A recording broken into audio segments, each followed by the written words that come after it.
Love is the fulfillment of the law. Or say odo ne mrano sudie. Ahusiafo na oche yasan akọ apro abatie bie de asida pace e bi ma chedi ampo nyankopon say aye no pene da so etinkom adusua etoso 13 the last lesson of the quarter no and ye de bro no kwasem say be dem asepa say de biara muboaye ma adisua de ebram so hwe adusua no atifi asem na o se odo ne mra no so die mientwe ehumra sisia.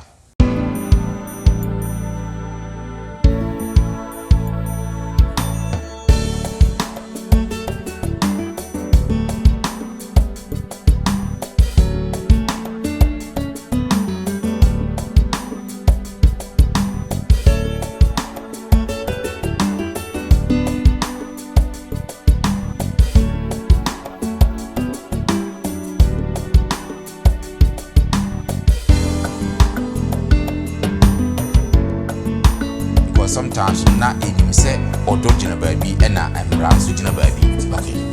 Waje da. Intila yedi emra so. Wo stu nyampon say wo be form no. Sana say wo di na that kind of love no e ma wo. Say woni wo yire ti ho. Na woni wukunu eti ho. Na ne wo be yubia on fa no.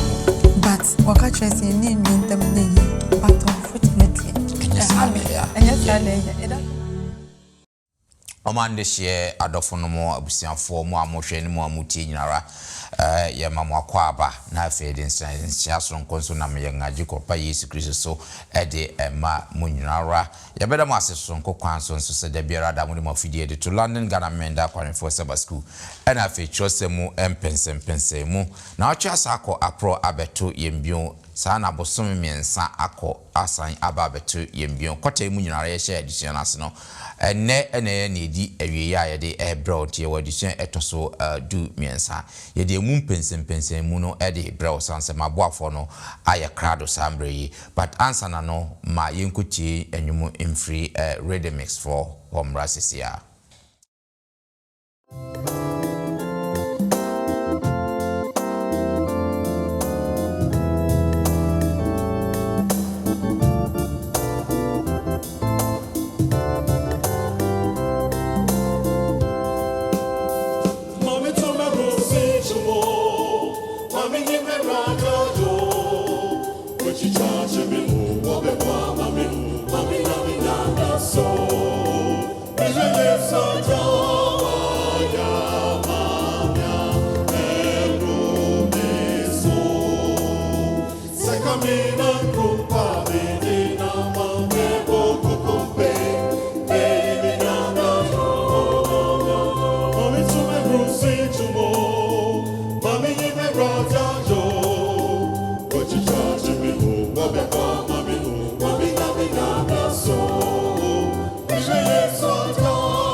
tisamo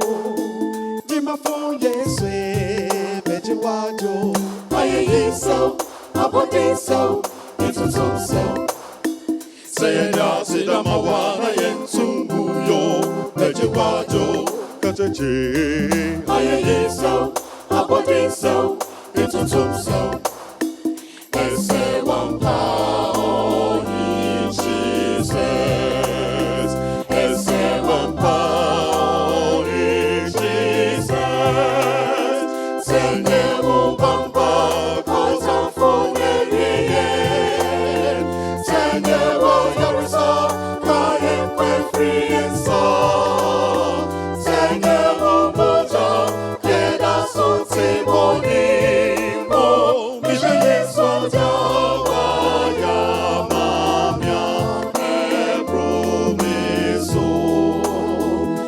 Mina kumpa medina mamego kukumpe Beni minyamya jo Ese wampa in Jesus Ese wampa in Jesus Senye ubamba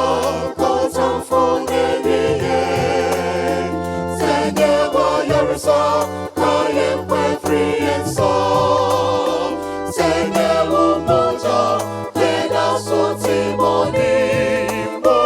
Misha yesu ajawa ya mamya Ebromeso Sekamina kupa midinama Mebo kukumpe Meyi minyamya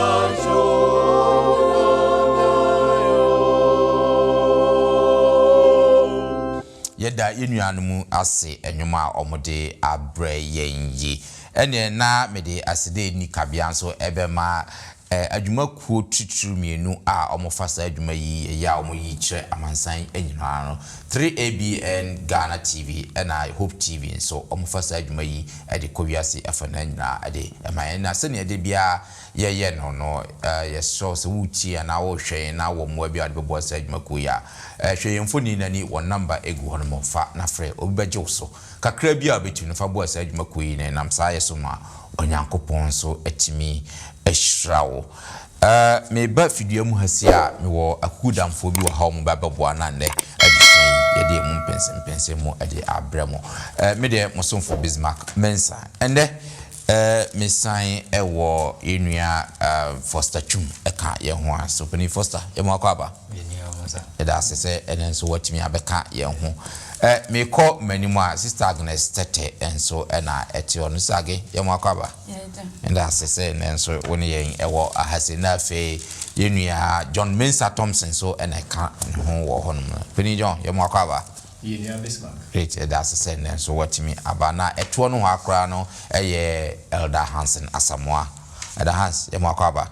minia madam wasise munyina nda mu de odo abo odomo also love is the fulfillment of the law muma yensi etrase na Openi John emompaye emaye memompaye na mitumfo wo mbada wasibie mu we woni awaye Bosome miensa ena wode wonsem amaye we ni adusua etwato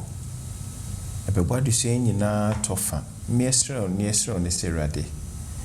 mayente wasem wase emaye ntie na ye remfi yetie a meyemfantu anamo meyemfa nya adwuma meyemhu do a wada ne di akire yen na fe yenso yemasa dono yenda ne di enkyira afoforo kwaso hyira yen na ka ye ho ma wonse be free anu aba no enye ne abeje okra bi nkwa ne nyina yen kambom sumo no kra no hu Jesus Christ di munti amen Amen. Amen. Great. Yanhwe yen ka bosam no a ye di behwe adisua yi mu ewo Romans chapter 13 verse 8. Romans chapter 13 verse 8. Yanhwe asama ewo enti radiasem ase munni obiara ka yese odo a mode domo ho ninia na nia odo ne yonko no ewie emra no so di Amen. Good. Social edition animu na or the illustration video to us as in be board. No more yes or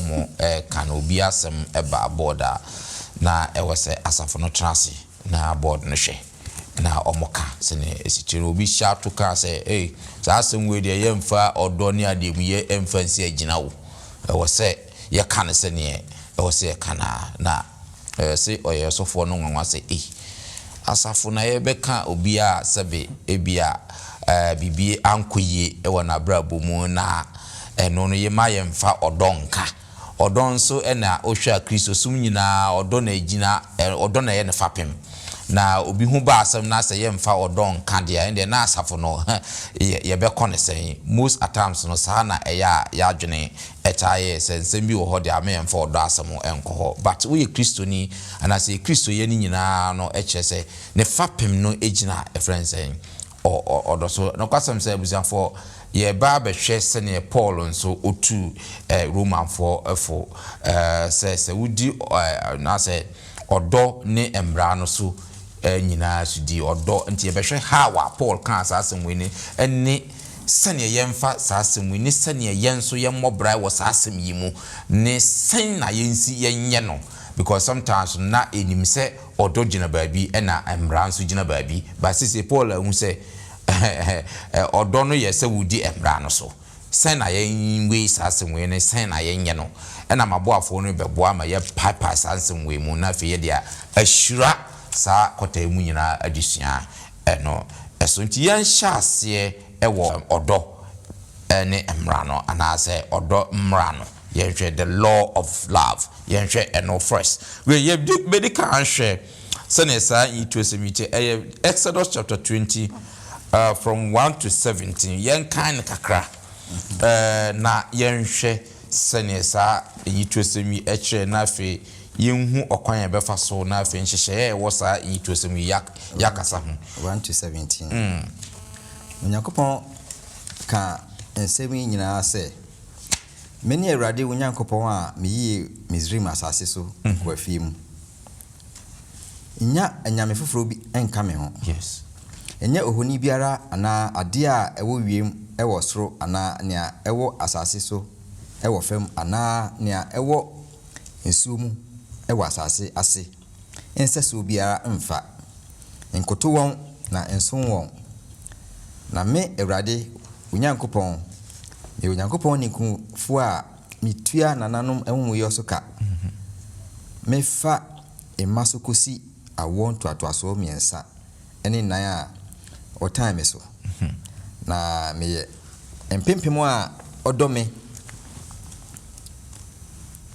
ni yempepa odome na odi memra ensem so adoye meye empempem a ya odome na odi memra ensem so adoye emo Awurade Onyankopɔn din kwa yes na Awurade emma nia obo ni din kwa no emfa ne ho totroto ka homeda na ye ne kronkron na nsia na ye adwuma na ye wade nyina na da etoso enson no ye homeda ma Awurade Onyankopɔn enya djuma bia woni obabani ne obaba wakoa ne wafuna ene omua ene owo a owo ofi aprono na nasia na Awurade de ye osoro ne asase epone ne ewo mu nyina na homeda na ohome da etoso enson no inti na Awurade shira homeda na oye no kronkron di waja ne wonani na wona aware awasase so ni ewu nse aware emokro no eni oyonko ho adanti krumu emma wani emre oyonko efie emma wani emre oyonko eyire ana nakoa ana nafuna ana ne nantwie ana nafunu ana bibia oyonko dia amen amen great ma mensha se ewo Foster also show sene akenkan semi esikwa hwe emransem du no na wa catalog na ewo Exodus chapter 20 ya read side ba bepim 17 no sa emransem ya wo de atoto yi nhyehyɛ mienu ben na yehu ni se daddy ekyerɛ ewo hase me da se pa am se adusua no o se tifiasem no odo emra yes yeah the love of God the love and then law. Yes. Yeah, love of law. Yes, odo enemra. Na then diwa. Odo bene was am running. Na anka odo bi o ma de na odimra eto ho. Yeah, very good. And it dusiano eme hu say o emra e odo. Baby a odo no e ho na e ma ye kire bibia ese wo ya hweye. Enti before and I say I can focus in be say obosomo no betra no ana o kire wo echiwade sanity. In other words obi a odo wo no ana o kire wo bibia ompe. So what I say very good. Anuti nyame enso edo ne manti ana odi enema bi isa say bone ewo ho because esoro no emra sabi ni ho. Obone fo no ba asase super ana odi nipa dua edi ntrom no ode mra no e kire o se sei na mo ye we a e be mo sei mo ye we se be mo sei enti bone ba ye no isa se odo no ti no na o guard against the tree of life say be ya ene o perpetuate o life entirely I be bone nko very good enti nyame da odo edi e kire e de mra horo ene ade emawo yenhwe Israel for nso nam Jacob eko Joseph so emom kodi Egypt wo under oppression enti nyankopon emra ne yomrefie enti nyame yi omo no ana ode esase odom nti no ana o kire omo enema a omrefi no yes ode ti omanim me kire say nyame emma emfa enema enhyew anase on kyerew wo bra wo te wo boni wo you free no de enema bi ato anim na wadi so enti Israel for no wo yi omo no ana Moses nyame ma Moses edi mra no ema wo emra no mu de he na wa cheche mu lay out e wo Exodus 20 yeah anuti no odo emra no nyame edo ne ma enti oda enema di se nya obeya ebeboa na boa no na oso no anya baby pa ama watra enuti na oda ne ma edi no enuti ana wo hwe Exodus no a wakatre eniewu emokro no enye sei eye woni unipa eho ntem asem ana osi enye nya fufuro bi nka me ho enye ohoni bi ene ade up to kai homeda ne ne kronkron so emra no enye abstract so keke it needs to be manifested say wo daddy na o kire enuti na ense say me dominia so na memuna no ehyemu no dawado no ade ekire no no hu say ampa odo no say de da odo ekire ye kwasore ye mpese ebe fum nyankopon ne ade no saa ne say da ekire no enti odo no anase mra no eye odo ubedo nua ehye bia fa ho bia say odo nua bia no ye fa follow ne bua no na ana ekaka say odo adentina ye wo nyakopon mu na emra obi biara o nyakopon mu no ana o follow mra emra no nchechire no but unimu a ana emra no odem eni tu no emra no echechire wo enu ti no yemfa asase mu ye nto yakoma pon so say emra enye ahochechire so de chichiro ho emum emra eyefa ho die anyame ede man say ede guide yen say nya hweye ne akoto sa emra anase boni ni because obonsam ana oye boni for ana emra no achechire no nti wo ben obonsam dia now the wo emra ni mu but nyakopon u free mu a ene nyakopon eda na dia chewo ase fa emfa ha fa because emra no etimi enyu bone nyankopon na betime yu bone in other words bone no eyemrato okay nyankopon mu no training that's right any famudie sir eno nti di nyankopon eni enye ohoni bi beka homeda na enkronkron nya oni nyankopon antem asem yes di wogya no nani nkobokro no nkofa obeyere nkodiawu eye wu no nia antem asem we ni na na owie mra no nyina so die great na eye odo ana ode tena ema wo no nia na eye odo ana ode no nyankopon so de etewo ma asomdwe so aba great yo me da say am say opening for star wa ya de wa cheche mo pa ye wa try pa me da say pa say wa yensa yento aso na afi yenhwe o say mbra no ye kronkron ne tenene ne papa well yenhwe bibi e wo Romans chapter 6 1 to 3 no e na Roman wa ye behuri ni akwa 7 to 12 no so na afi yenhwe sene sanyi tuosemi e da sa sene mbra no eye kronkron eye tenene na fe so esai papa ye hwe sene Roman for e country 6:1 to 3 no okay 6 ni sin enti afe ye be ka sei yentina boni mu na adom no so ana da bidda yena ye wuma boni no ebe ye den na ye be koso atena ase wo mu verse 3 ana se munim se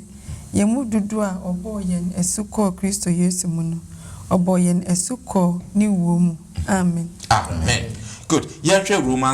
Romans 7 to 12 no so 7 to 12 no say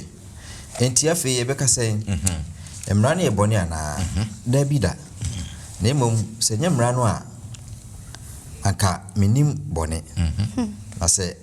emra anka se emma wani emra dia anka minim akono na boni no nam emra ensem no so inya kwan ye akono enyina wo memu na se emra eni ho a na boni enso ewu na me de makwati emra no matena asepen na enso emra ensem no bae no boni enyane bio na me de miwi na mehunu emra asem a ehye me nkwa eho bɔhye no beye uwu emame na boni no enam emra asem so enya kwan edada me na enam so kum me enti emra no ye kronkron emra no asem no ye kronkron ne trene ne papa amen sister ake mfoni be na sanyi tuosemi etwa kire ye fa emra no mfoni de etwa pa midasi na dada jina bonsama bo nyankopon ko edu se onye odo ni trimedi na nyankopon susu ne ahine ni odo ene shase ni because fapim foundation na chese eye ne fapim sa fapim ni ho dance ye na se foundation anye ye ba nsem from afire na ebu onyankopon na ahine no odo ena ewoso de so onyankopon se opeja ne mra nsusu a na asa peja odo susu sa enti baby a odo wono mra nso wo hono ena afensiso ye onyankopon esi asenua no so no na zade na wie mudi na yese bone osi bone akatua ne owu gobi ye ne oye bone na yese owu Yesu Kristo nam so ebewuji ehona so na okire ne donase owu se na ebe ya sin will be punished at the same time no grace ni adom ni mobehu so abeye media if se misra wo obewu ye nti menyankwa nti ene de na akenka asema ye kenka ni ka kire se eto mebi ohono ma na ebinim ka se adom mo hodia emra na enye adwuma ana Paul ka se debi se ni Kristo wu symbolically e wa senua no so na yedi na wu obonim na sorry ni sitrese amaya nyankwa na se mirror ohono ma okoshe mirror ni ma na ho se bia na ene mafuna ha no bibi tare ho ba ye mirror ni ne be yi amame mirror no se mirror ne ka twa me se manunu mitirim ya na ma mirror na ye boni ana bi epeso e ma mi siesie mi hu ye tita na mra na ye tita mra ne ka twa me se ma mi ni ewu a na enye boni na pese ejime nti odo anyankopon won ti na wa ka se wo do me a di mashede so e wo John 14:15 yes nti se do nyame a ye be ye ne o be ye wo hwe ngofo wo ya komis ye ne wa na fortunately ya ware ya do ya rimu ni ye kunu ya nya boni mfanti a omu si ye bibi mpo di ti omo ye jitum ni apon macho enti ye do nyame a ɛyɛ etimi di na hyɛdeɛ so mmra anya bɔne mmra etinetine ya kwan sɛ ne ahwehwɛ ɛbɔ ma yɛsiesie ho yie no intimi that me da se pass sister Agwaye very simple and snappy e dey amam yento aso na afi yenhwe wo se mmra ne adom eno so yituo sem bi ɛwɔ Jeremiah chapter 31 to 34 yenhwe asɛm a sa yituo sem yi ka ɛfa onyankopɔn 31 ne bɔhyɛ a wahyɛ ɛfa koma foforo a wode mayana ɛho asɛm yenhwe se ne esitie okay Jeremiah 31 to 34 right nti erade asɛm ase hwɛ nnabiriba erade asɛm nie sɛ mene Israel fie ne Yuda fie bɛpam apam foforo enti sɛ apam a mene wɔn agyanom pam da mesɔ wɔn sɛ meyi wɔn firi Misraim asase so no die obubu mapam bra meyɛ wɔn kunu no erade asɛm nie 33 na yeni apam a na no atwi mene Israel fie bɛpam no erade asɛm nie mede memra bɛhyɛ wɔn yam na matwerɛ wɔ wɔn akoma mu na mayɛ wɔn onyankopɔn na wɔn so ayɛ me ɔman 34 na obiara rentwerɛ ne yɔnko na obiara nso rentwerɛ ne nua bio sɛ hunu erade na wɔn nyinaa bɛhu me afiri wɔn mu akoma so akosi wɔn mu akɛseɛ so erade asɛm nie na mede wɔn amumuyɛ bɛkyɛ na wɔn bɔne nso merenkae bio amen good yɛmfasa yituo sem we ntoto enkomodie call so with Jesus Christ so ne Nicodemus ɛfa awofofo ɛho no mfoni bɛn ɛna sa yituo sem etwa kyerɛ yɛfa ɔdɔ anasɛ mmra ne adom no ho Bismarck medasi wo akwanya we se mamimboro Foster ne be no bu ye ne se obosuma opesa ne wotena no ona chiwo na chiwade sa nti se hwe emra ene adom a eyade a boni beka say they don't oppose each other okay enyade omukutia wo mo ho se ade omukutia wo ho na difference o manka Israel for titifo na nyame de ne mmransem dunu ma wo mo no anka ya ade a anka obi omebo nyame sombo yes reason is say amaya na etwa wo ho ehia no na wo mo wo abosum a wo mo esom wo mo na sa abosum no ka say the unpredictable that's right wo mo tirimu oden wo fom wo mo a enya de om ne wo ho bechew yeah but esan say nyame person ne man etenanti nyame eda ne tirimu poedi ekire wo mo yeah nyame eda ne na pede ekire wo mo say me we ni ekwan a me pese mo fa so nie na mpendodo a na wo mo eye saa no na eboa wo mo ankasa so na wo mo ne nyame ntem so eye kama na wo mo ne nyame etena wo mo fom a wo ma adwen ba so say sei na nyame ka se enye yafom etodo mo esan eba nyame nche na nyame ayeden agi wo mo emra no ade a na entumi empepa bone that's right akoma ebubu anase akoma ayemfum so no emra no entumi ensesa akoma no yeah enu ntina ye ade a etwa mfoni a kire wo mo se watwe ho wamane ntia se wo san wechi eden eba empenudo anipa kra ye pese nke ye papa ne san se bone ewe ye munti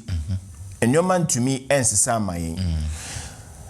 na ehwa kohia say we need a spiritual transplant that's right heart transplant that's right nti enu ho asem na onyankopon eka kire yen ewa kenka se kan wo Jeremiah 31 safe ne mra no obetwere aguyakoma mu nti the law no first one 10 commandment in the otro wa abopono so and odi ma that was external sisi ado de be hye yakoma mu nti odo no a eye mra no ebetena yemu na yedi etu anamo nti Yesu enam Paul so ka say enya ade a eye ye nyuma ye ene beje ye nkwa nti yen kan Ephesians chapter 2 verse 8. Yentie nia okan ewo ho. Ephesians chapter 2 verse 8. Na adom na ode nam jidie so agye mu nkwa. Emfiri mu ara. Eye Nyankopɔn akyɛdeɛ. Emfiri nnwuma mu na obiara anhoahoa ne ho. Makan na ka facha. Enti se eye nnwuma na nka yɛde nkɛbɛgye a. Se na kemetumi aka so me yese na menya nkwa. But ogye a Kristo ede gye ne mma no. Eye adom kɛkɛ. Eye adom enam gidie so. By is grace through faith. Ena Kristo ede gye enye ye nnwuma kra na etumi eden ejenye mmra na ye di so no ena eje yen nemum mmra no etwe ya adwen esi bibi so say ye ya adebonyefo. We are sinners in need of a redeemer. That's right. Enti eye mirror say na mpenfo ediki aka no eda ye boni edi a kire na ehu say okay me angasa bi ntumi mpepa bibi a ewo me ho enti me hia obi mano ayama me enu Kristo a me dwane akoto ane say onje me no enu Kristo a me dwane akoto ane say ni moja no enro me ho bone na me so me meka ne ma no ho no we na emra no eda no di eden ekire o say we do not keep the law for us to be saved. Okay. Waji ye dada.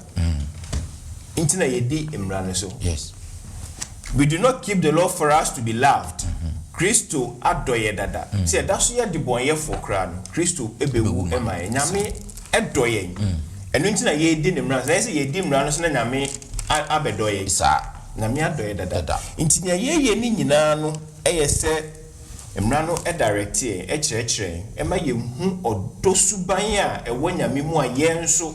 ye di nechi a ebetena ye mu no yetumi adanede so akire afoforo nti emmoebra ade a ekọ pe odo ene adom no kope yo me da say mame nko opening Hansen so with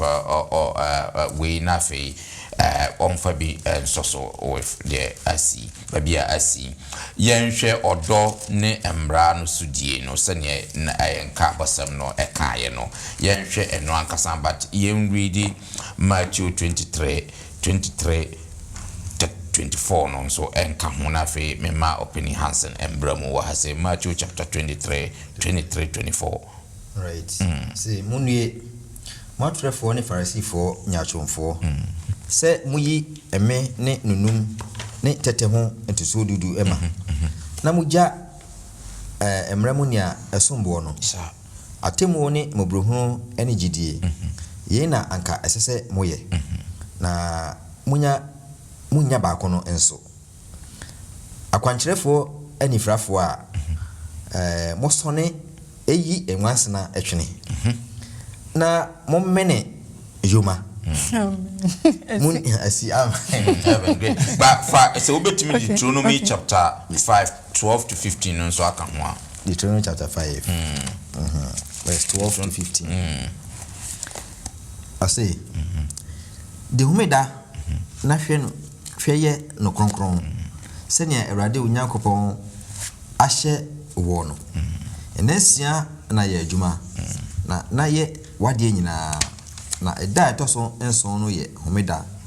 ma Awurade Onyankopɔn enya adwuma bia wone obabarima ene obaba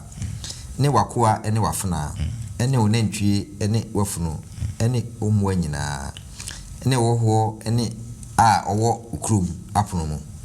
na wakoa ene wafuna ahomese ewo amen good mame call opening Hansen so about this love is the fulfillment of the law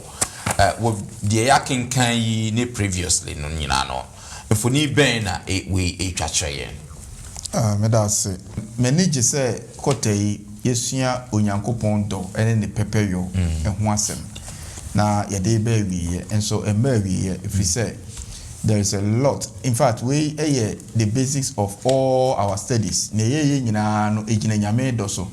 Sisua temu, sisua Yesu mayo, sisua Yesu wo. Everything is about ne love. Adebo bibia yebesua bia onyame ne do ntira. Enti before kra meba ha no, I'm say you can kind 10 commandments ni nyina. Yes. Genesis Exodus 20:1 to 17 no in your first kind fe my na enkom bebre the third quarter no every June to September now you be the book of Exodus. Yes. Enti ebia become more of it. Oh yeah. But question here maybe say me ho a amanfo e kan normal me ntiase ne say nsem a yekenkan ye nyina emu de he na wo ya enye just say odwen ho a aya na eya all the 10 commandments na wonyame enam ne do so kan ye no ono asan twero ye no emu de he na wom sesie ya wo se we de me ya etiame esen tie nyame none of them enti ekire se onyame de ma odomu na ye ka ade no o se onyame o de ye next quarter so ye besua symbols normal friend symbols na symbols ni bi ya wade na ya ka ho asemu se woni wo yere te ho na woni wukunu ete ho na ne ya wubeyo bia mfa ne ho sebi ofa wo phone na wo de ka wo de frɛ obi a woni obi di nkomo bia nsese mudi ewo fie mfa ne ho onka hwe se atade a obehye pia bonten mfa ne ho a na kire se awade na gudada egu enti se obi a wodo pa no ne wodo ne yira o protecting no at least there are some principles of your character in the home. That's right. Wodo ba o you principle of character in the home e kire ne se ne wukwe wodo nse ko hyejem enti menye enti se wo ma na mra bi anase principles of your character no en kire se wo tan no na mbom wodo na nti na ye say the law of God is the transcript of his character. That's right. Enti on pese ye be ye enti na Yesu asenua no ebi si ho tenten eno ye mra no ne edikan no first 4 no ena ne ebi so abiamu horizontal no eno ye the last 6 no. That's right. Enti Yesu se ye ma me so a metwe nipa nyina ba me nchen na me ba wiase so se me be twe ewiase anase enipa eni onyame ayeden abom. Yes. Enti the vertical pole na esi ho no eye first 4 commandments no ye ni onyame ntam kwanya ye mfa so ne ntena. Yes. Enye nyame foforo nka ne ho enye honi bi emfa mesi nyame anamu whatever honi no is fine ena enmo nyame din kwa mfa nyame din to ho so na enkoye nooma ma ni din no emma bone. Yes. Sara na wache wo edabi a oyesi ho se eda we die maye ne kronkron ate ho enti ho na meba no mate ho aye ne kronkron enu nti di so na kai na ye ne kronkron ena nsia na aka no woni wunua ntem emmo ne kro no eni na wu emmo adwaman ense ya wade wo ho na mo wani mmere enoma we bibia ni ho a etia se because wa anya na kire se wonno nyame na wonno wunua that is it enu nti na Matthew Yesu ne esuafo no Pharisee no kasa no o se mu nya atwemfo bibia kete kura no mu yi so tight. Yes. But ebi mu gina we so aka say no nti tight ni ho Yesu say men ka say men condemn more tight. There is no I want you to continue to give the tithe in faithfulness. Yes. Na mbom no ade ba ko bi nso wo ho a moja yo Isa. Sese nkamo yo ka we ho se muti Yesu asem no a o say munya ye no nso so it means say what I'm telling you is continue tithe no de mo ya ade pa but me bire mu ani mi wu achi any se mesen aba no continue giving your tithe. That's right. So you can say no tithe e twam de anya na Yesu ni ode kan ho second no so atwam but ni ode kan ho second no so ye pese ye yo any say o so munya de mobrohunu adoye send your kire you know Hosea no Micah no mobrohunu adoye ene normal mo be ya e be ma enipa mobrofo bi ehunu ade no munye no nka mo tithe ne ho. Again in the book of Deuteronomy chapter 5 you can Exodus no chapter 20 no udru verse 8 to 11 no o ka homeda ho asem yeah no in Exodus de no homeda no okan differently kakra okan pepepe eduru abi no kiche mu o se kai homeda na ye ne kronkron na nsia na we adwuma ene ade bia wo beyo na de etosonson no eye homeda ma awurade wo nyankopon enwe adwuma bia wo ne obabani wo baba wo fie mu ahoho nyina efiri se awurade nyankopon de nensia na ebo osoro ne asase epo ene ne ewo mu nyina na de etosonson no ohome enu nti na ohira aso na wote ho na wo ye ne kronkron enye sa enti in this case no o kire yen se odo a ewo onyame peni se number 1 homeda no de kire se ono ne obo ade ti ehunu se ono ne obo ade de a ene na ohome nu mu no se ne Hebrews o ye no se ne ono twen ne ho firi adwuma ho no yeso ye betwen ye ho efiri adwuma ho. So it points us to creation. That's right. Se nyame nam homeda so ebesan amayen another creation. Se ne oka akoma de no. Yes. On se akoma de no oka no Jeremiah no. Wan ka se mema mmara fufuro. The place of the law no na wasesa na firi buo so ana nwoma mu. E de akwayenfa yakoma mu. He didn't change anything of the law. Or peja mmara no nyina de abehye yakoma mu. But the area of the law no na wasesa no. Well, exactly. We ye free buo so e de abeto de akoma mu. But when change mokro no when change kai homeda. Na wo ba Deuteronomy ho a oka ni nyina wie ye no o se na awurade nyan wo ye akoa ewo Misrim. Yeah. Awurade nyankopon de basa emu eden na eyi wo free nkoasom mu. Enu nti na awurade nyankopon hye wo se de homeda na ye ne kronkron. We so ebi mu afa ne se esane se omo ye nkoa nti ene nyame ka se omo ni homeda. But what about baby oka se mebo ade nti na mo ni homeda. Eti what he's saying is that there are two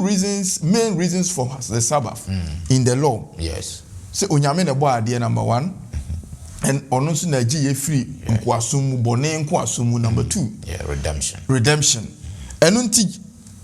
Isaiah ekan 58:13 and 14. So wo si anka wo nan homeda. Na meda kronkron no wa anye ne awope. Na wa nkeka nsem. Na wa mfo wa wakwan so. Na wo frɛ no anigede a ene wani beje awurade ho. Na ubedi waja Jacob ejapade benante awurade kronson me aso.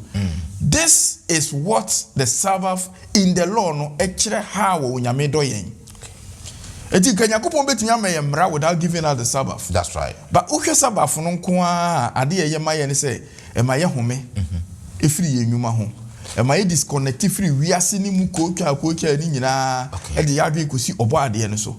Emayen eba ehunu say enye evolution any big bang ene de ade bobaye through the Sabbath no ehunu say obo ade bi ene de nensia ebo ade esama yehunu say ogiye free nkoasom bone nkoasom nti ye nam homeda so enya nkoasom ake yehu free nkoasom aba de hye yemu na afi ne etoso num ne say onyankopon nam homeda so a connect both the first part and the second part. If we say enumu na yehunu say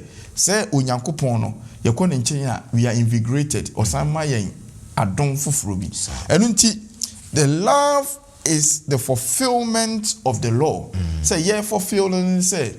yesu say mmara foforo na mema mo eni se mo bedo dom ho anyesa ena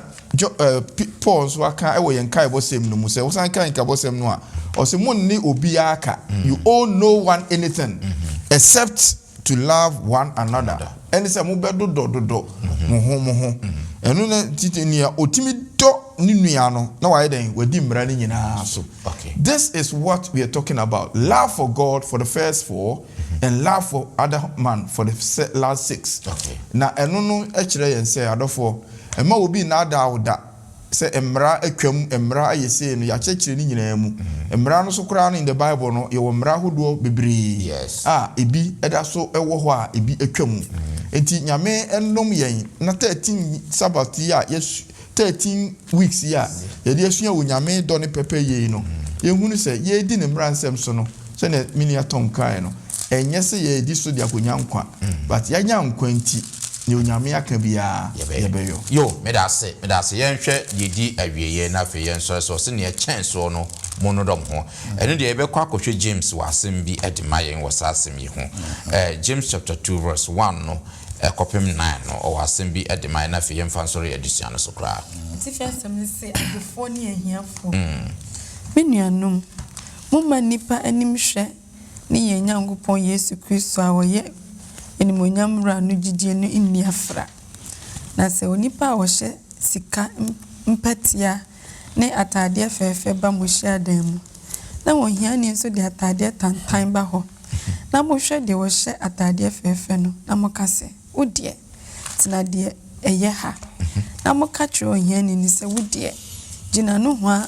ana set na minai ase adwa ho ha eno enye pai na mo pai mumu na mo ye adwemmone atemfuo verse 5 menuanom adofo muntie Onyankopon nyi wiase ahiafo se oye gidie mu ahonyafo ne ahini a ode ahye won a wodono no ho adidifo na modie mo bu ohiani no animtia yes enye adifo no na ohye muso na won ara twumko asemnie enye won ara na oka dimpa a wode fra mu no ho asemmone enti se mo hye adehye emra no a se de watwre no kase do wo yonko se ho no a muye no yie verse 9 na se mo hwe anim yi nipa mu a muye bone na mra no yi mu atense mratofo amen amen good first I hwe na fe yemfa sorry so sa yi to semi James ede mayi eno nso mfoni be na etwahwe se eno na yababa mu a bisi we say above all over the caption na say above all love one another and I said the chance when they say do yonko se on but na me hu say nyame kra mpese obedo no rather than say obedo unua because odo unua no ahobrase a o show yes akire onyankopon sir so say on the ball me no mi no enti no o sto onyankopon say obefom no no sa na say o di nya that kind of love no emawunia okay na aboa ama peaceful serene atmosphere or environment in our lifestyle na o how biara insi se nya won pese ana me pese me ni nyankopon tem ebe basa no sa na se wo hwe onua na wonu nua tem anye basa nti amra semu du ni ade ni nyina ne onto ka bi kire osikani no ana ka bi kire Pharisee no sa so na ekoma yen so se pese ye do nyankopon ye pese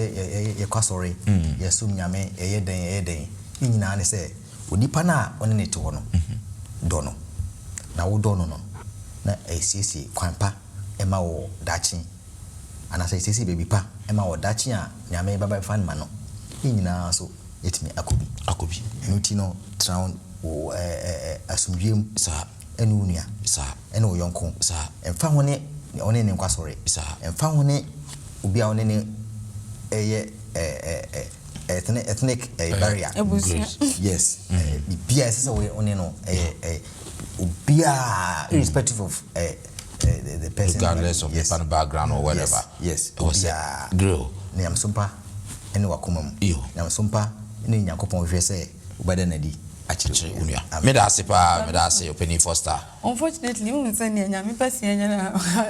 Uncle Foster waka no ye opposite na James ka chire no nipa mu yiyi mu most of the time ne hiafo na omo wo fa na excited omo so mo nsi na excited ye Christopher nti na James tu ye for say ye nya sadden because ye betima ye bibia yakopon say chese bibia ni ono bibia ne dia sika or whatever no ne bibia ni we be ya be so nani but waka chese ni nwentam nye but unfortunately it doesn't matter say I'm sorry for you onye ni kasma yenyi ntum ebusia mo bi wo ho ma oni sika bo nyansa pa basa samba yentie ni de da sika ni bi wo ho ka asema ne wan sika de echi ne obeka no na e befa ona na e befa asafu nyina sa ni tie bo enti ehia mi pa yesi ehweye no cry it's very true na baba no sa asemu ya o kan wo Matthew o say most on it and once so many yuma pongwana abakase yes you see most on it and once na fly house fly na mo amene pass na tree yes you see kasapa na hypocrisy hypocrisy yes na ye mwa nuano me that sorry just to add to Nyaka said there is a natural tendency James Wakano while observe no sorry no James was an elder in the church and a woman koso na a natural and no James can misrao man taking out of context ehunu sikani starting the dinner term ana sika fini no ma sebi onzo sister age kan se obi ho ni sika enso kasa nyansa wo but we ase ayetimu yi no kasa no epie no ye di sika na check ni measure how nyansa ewo mu jesu ni sika wasem ni sua enti James say ampa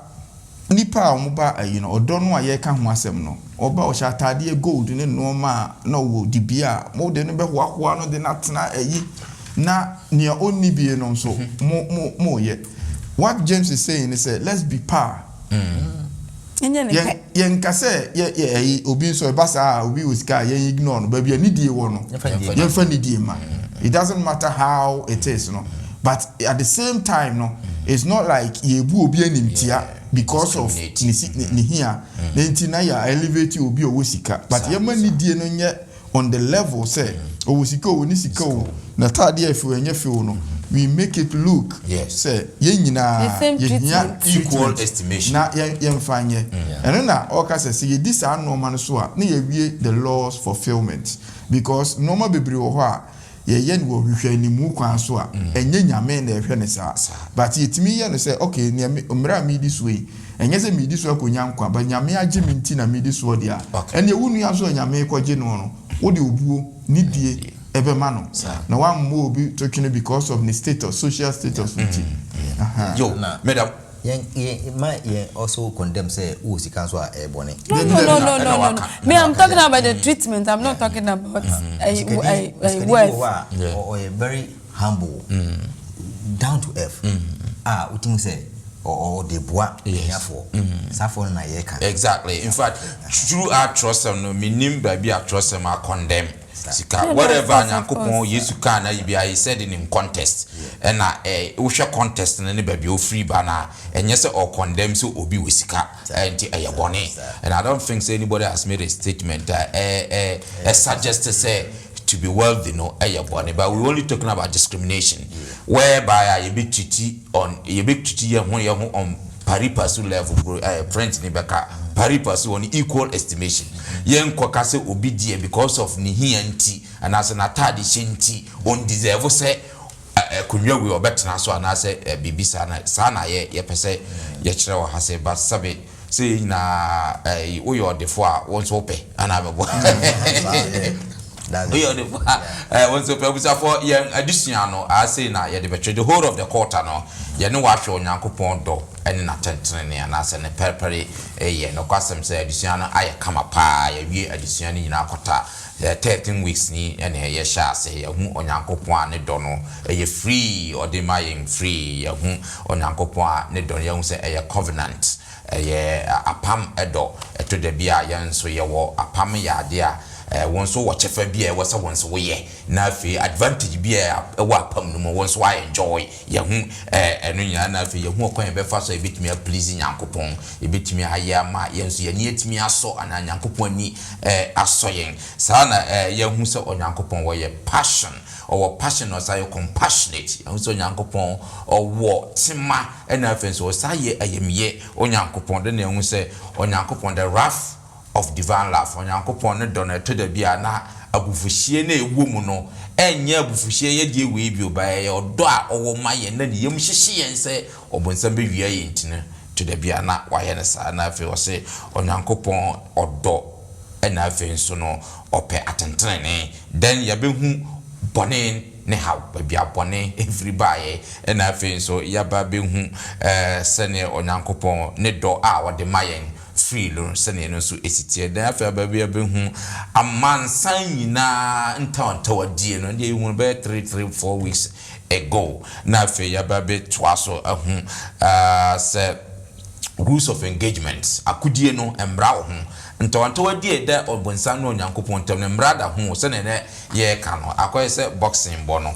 the fact say ye de ensa na ebo embra da ho ring wo ho enti se obi bo wa wontimi nka so obum ntimi betumi nan da bi waf mbra no ene enka boxing ho enti nyankopon ntokwa edam ana se ntonto adi aye kwa ye prepare ye hu nyina na embra ho enti se mbra no enyam so ye mre no nyam so ya won kan che nyankopon se won tuni nan because boxing ne ebo ensa ne de mre no so a nyankopon be ebe bamu na fe yetimi aye nkunim edifo then also ye be hum se afi de nyame onye ye den biom because wa provide nkwaje nhyehyɛ wa ye bibia e kire se e wo se onipa onyame timi gi ye nkwa ye ni excuse bia enti nyankopon bisa se afi de me ye den biom ama mpo babi obu saa be no mkrampo je so se ha ye na ye ogufo na anase kuani na nka aburu no kra ne ka be hye no ya bu nyankopon bim se whatever judgment bia nyankopon de beba na odi bim because we provide bibia e de amaye ebio na fe ye ba be hu the two greatest commandments mrano mienu no ne eye anase mra mienu no ye powerful mra ni nyina no mienu ye powerful ba no nso no ye hu se ye mra ni nyina no abo ne fa ne tofa ene wa ye ne mie ni se ne ebinim e ka no mra bi atwam nyankopon kra ka se mra no eye ba kope do yonko se ho na fi onim se ni nyina ne ya ka bo no wa kodi no wa ye no mienu na finally no ye hu se love is the fulfillment of the law se odo ene se yedi onyankopon embram so nti adusuan nyina no na ye de abro sa quarter next quarter de no so he no kwasem ne sa adusuan ebeye de papa o se de mfato ho friends nsasode na afi so nsohyede in fact ye be hwe niam bebre e wo sa adusuan se na wan yi ho amfi sa quarter yi mu de no sa na next quarter so me yi ho emfi onyankopon enhyira mo nso se de biara da so modi mafidie e de etose si utira se na afi ma Openi Thompson enhyira so kra emaye emompae na me yeda wase won nsam a wode amaye na wotwe dumiensa yi mu se betumi etu wasem ho anamo de abobra tise won konkron no ebeka ye ho eye ane e wo pene se ye bese sisane atwe ye ho efi akwan bone so na so nipa su no edi emu dem bebre nti yetu anamo ba akwan ne asan abayechi ni esro ne se ma wo do no entina ye mu ma yendo na yendo ye nua na sa nsema hodo ne ayakayaka nsema edi ye nua ne nsema ye kanto wo mo so ne nkonkonse edi nyinara ye ntwe ye ho emfiri ho ma ye hu afofora yenda odopa bi edi nkyere wo mo ne opese ye no ma ye nyesa na wo hira na akoso atena ye nso bo ye ho ban na ka ye ho Jesus Christ di munti amen amen